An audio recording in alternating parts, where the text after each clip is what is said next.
Hello everyone, the Skilled Roy here, back with yet another Legends of Runeterra video, and today is the special one. This is the one we have been waiting for. It is to see if my theory on Noxus Rumble and Shurima and Ziggs is correct. So I just pulled up the video. As soon as the news came out, I immediately muted everything, so I didn't get to see anything. This is just a pure reaction, and we're gonna see if I end up having to pay $10 to every person on Kavira's stream. Because that was the stipulation, so let's go ahead and watch it, shall we, everyone? Ziggs lights the fuse. All right, here we go. This'll be a blitz. Yes! Fuck yeah! Let's go.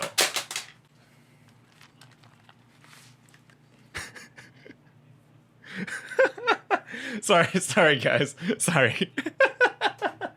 Oh my god. Fucking thank god, dude. Oh my god. Oh, fuck. Okay, let's fucking go. I actually got it. I am actually so happy. This means I understand what they're doing. I know exactly what their plan is for the rest of the Yordles now. That is just, oh god. Okay. All right. Sorry. Okay, we're here for Ziggs. We'll talk about my theories in another video. Yes. Oh my god, I'm so happy. All right, let's go. So anyway, so first he 3-mana 3/4 with upside. Holy shit. Jesus Christ, Ruben. You throw a bomb at one bandle gunner, you throw it at us all. Yeah, that's why they're called explosives. Light the fuse. 1, 2, come on! Yeah, wow, he's just like his own personal misfortune, eh? Wouldn't be a quest without some danger. Melting bomb. Deal 2 to enemy, or 1 to 2 enemies. Oh, that's super cool. It's modular. Nice. Bombs away! Love the animation. Really cool. Ha! I got an idea. Oh yeah, so he's countdown themed as well, right? Yeah. Nice. His damage from Nexus, some of that. Wow, you're gonna level Ziggs and Xerath so fast. It's kind of insane. When I'm summoned or destroyed, stun the strongest enemy. Wow, that's kind of insane. Man, Desert Naturalist, I love this card. I'm so glad it's like such a cornerstone. God damn. Yo, this animation's sick! Holy shit! Yo, okay, we gotta go back. We gotta go back for that one. That one was too cool. Oh my god. Some Wile E. Coyote vibes. Let's go. Oh my god, that's amazing. Nice. So just 2 damage instead? Fire in the hole! Nice. Yeah, wow. Really simple, but really effective champion design. Like, this is just gonna be a powerful monster. Right, Safety Inspector. Let's not have a repeat of last time. What do you mean? That guy's eyebrows grew back. Let's get him, squad! Damn.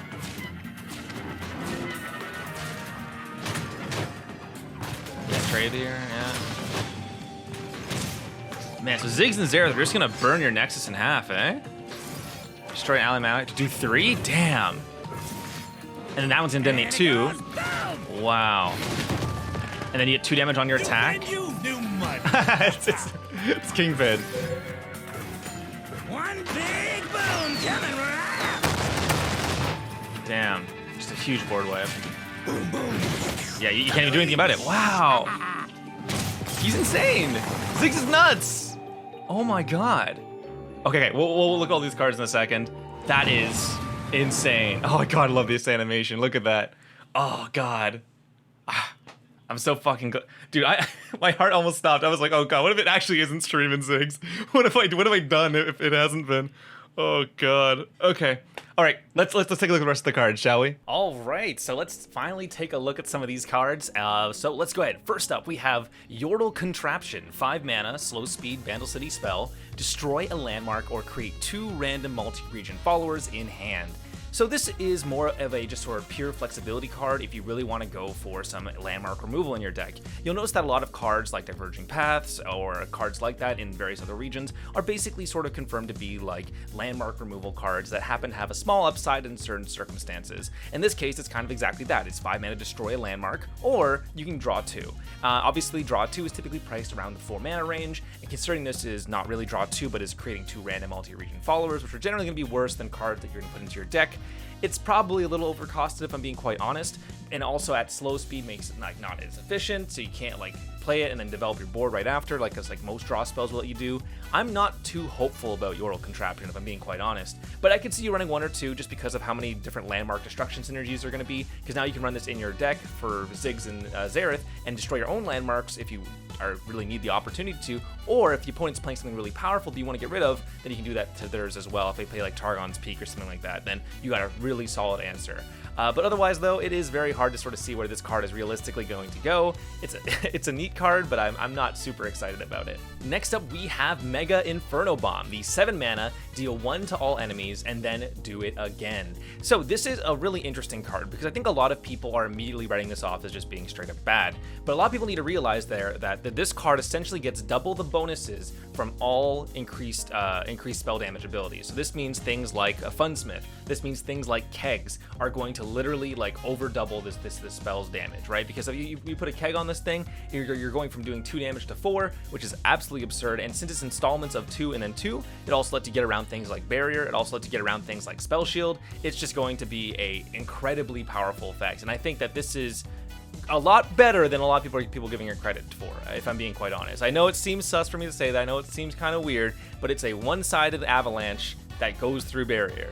So like, I am not super like I'm just like, it actually might be able to do something. I think especially for keg decks, if you're trying to go into the bilge water for BCs and stuff, there's definitely some opportunities there, as well as if we ever get any future cards in the later expansions of the set that will also increase spell damage. Anything like that at all is going to make this card a lot better than it seems on first glance, but you definitely have to have something that increases its power for it to be considered remotely good.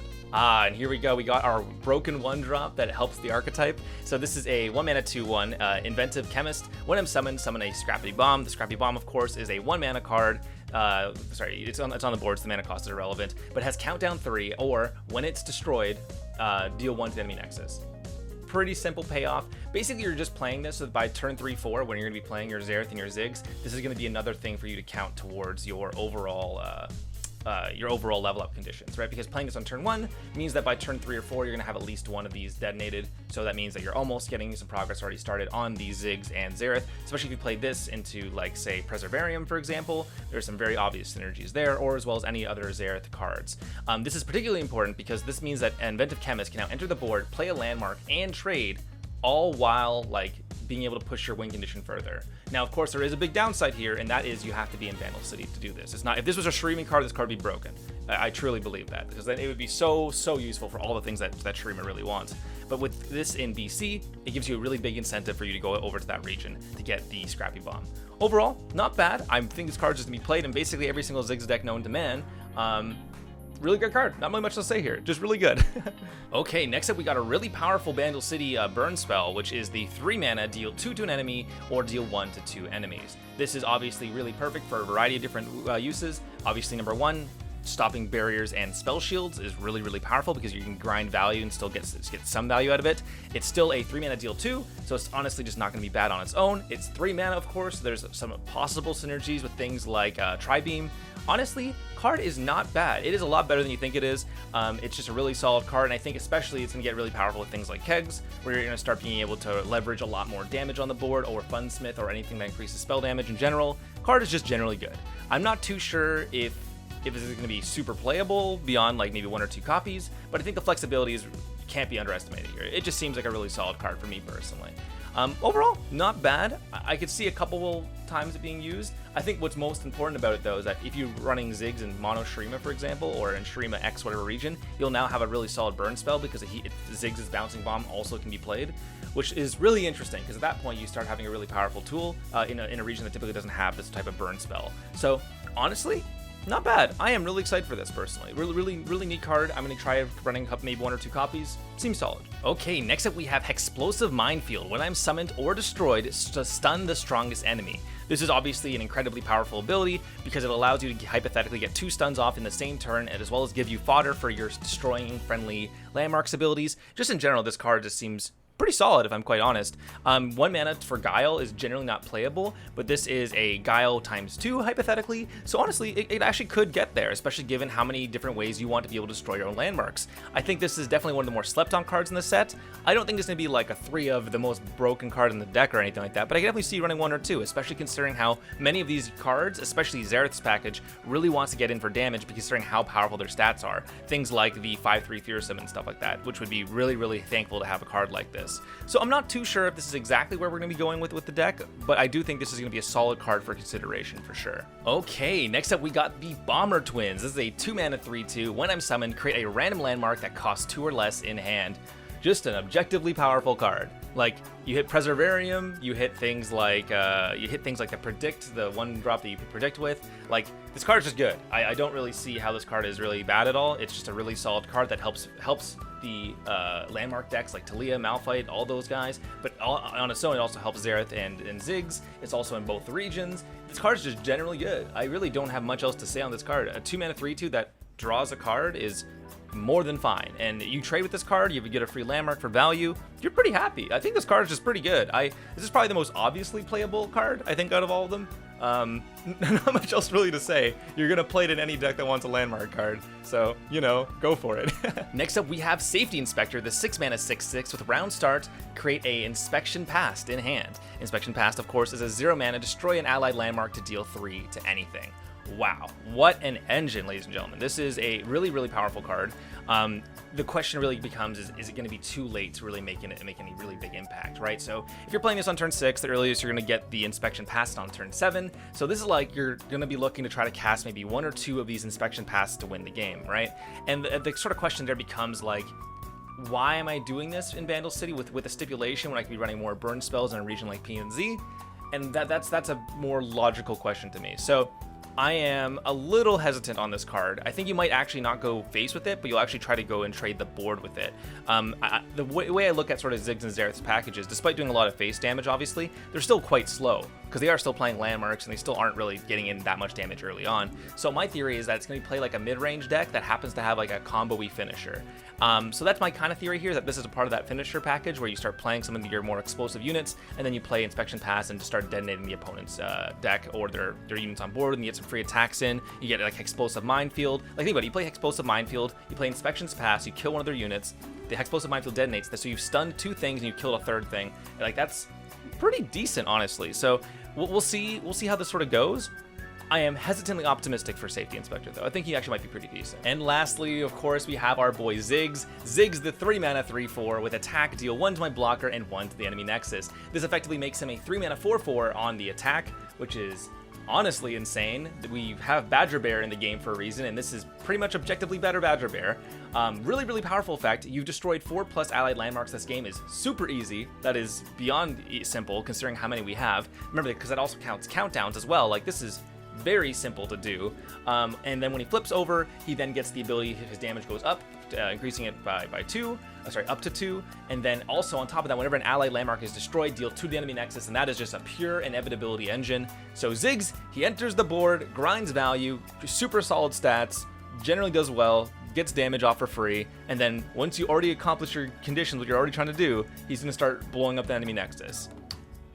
Seems solid to me. Honestly, this card just seems good. It's no surprise to me that Ruben designed this card. This card just seems objectively powerful. It's generally just solid in almost every way. I don't really have any complaints with this card. I like one big issue with landmark decks specifically, and I know a lot of people are going to mention this, is that like landmarks have to sacrifice a lot of early tempo just to be able to develop their landmarks, which means that they are sacrificing the board early game in order to get some slightly more powerful effects late in the mid to late game, right?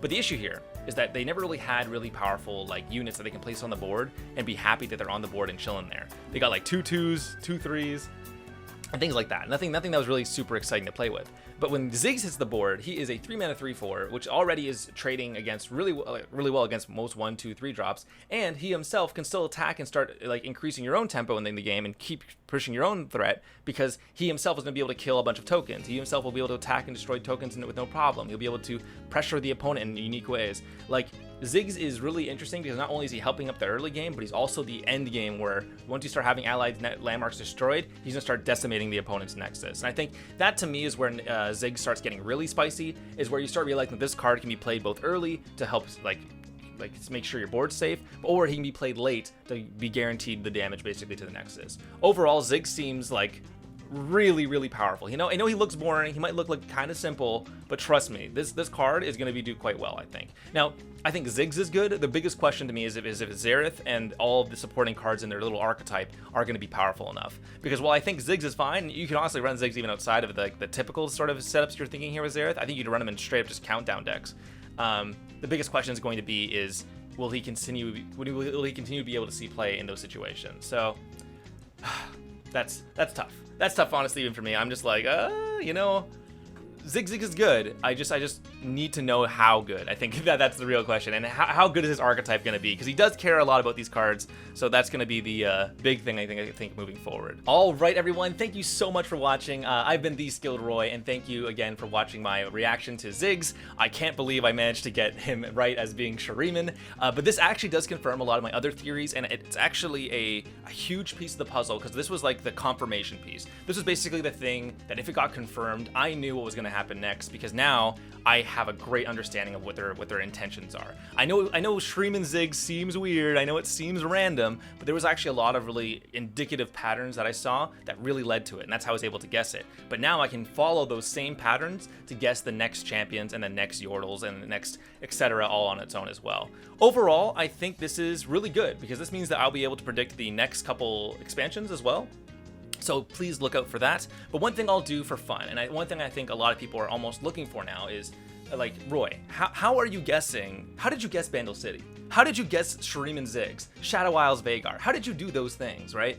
And so one thing I'm going to do is I'm going to make a guide. I'm going to call it the Speculator's Guide for Speculating. And basically the whole guide for it is going to be teaching you guys how to do pattern recognition and teaching you the process that I go through whenever I'm like data mining plus like observing the patterns that I see in these champions. And hopefully that will sort of open your eyes to how Shuriman Ziggs was very evident to me when it was so against the lore and all this other stuff, right? So we'll see when that video comes out, of course. I need to put a lot of research into it. I need to make sure what I'm saying is legit, and I need to make sure you guys understand it. But I think it's pretty fun. We'll have fun with it, and I think it'll do quite well. Otherwise, though, again, thank you once more for watching. Thank you so much. If you want to go ahead and follow me on Twitter or on my Discord, that's where I post all my theories first, and you can sort of react to them, help me formulate them a bit better, bring up any counterpoints, anything like that. I would love to hear it, so please go ahead and do that. And of course, if you have any questions, you can ask me anything on my Curious Cat. And other than that, I think I am mostly done. Yeah. All right. See you guys later. Thank you so much for watching again. Peace out.